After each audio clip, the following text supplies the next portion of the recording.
Intégral Placement, Cédric Decoeur, Guillaume Sommerer sur BFM Business. Et à présent, on va plonger au cœur du monde obligataire avec Aymeric Chalier. Bonjour Aymeric. Bonjour Guillaume. Aymeric Chalier, le président d'Oxfield Partners. On voit que les marchés sont chahutés aujourd'hui, les marchés actions. Qu'en est-il des obligations ?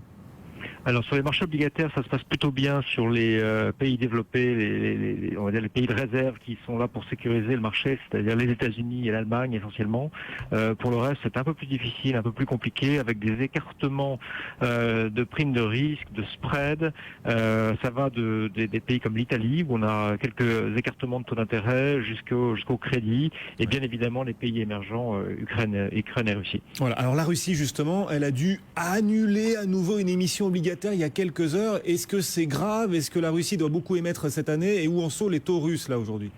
Alors non, c'est pas encore grave, parce que la Russie a tout de même des réserves de change considérables, entre les réserves de change et d'or qui sont estimées à plus de 400 milliards. Enfin, ils ont de quoi faire face. Il y a pas trop de sujets là-dessus. Il faudrait pas non plus que cela dure, puisque ce serait le signal d'un pays ou d'un marché qui se refermerait sur lui-même. Donc c'est pas très bon pour les échanges internationaux et pas très bon non plus en termes de signal politique.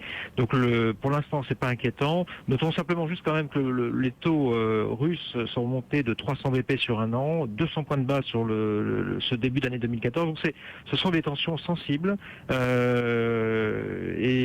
voilà, on suit ça de près. Ça fait partie des points de stress de la matinée. Voilà, mais pour vous c'est largement surmontable de la part de la Russie qui a d'autres réserves d'argent ailleurs, même si elle a dû annuler une émission obligataire il y a quelques heures. Merci Aymeric. Aymeric Chalier pour nous guider sur ce marché obligataire.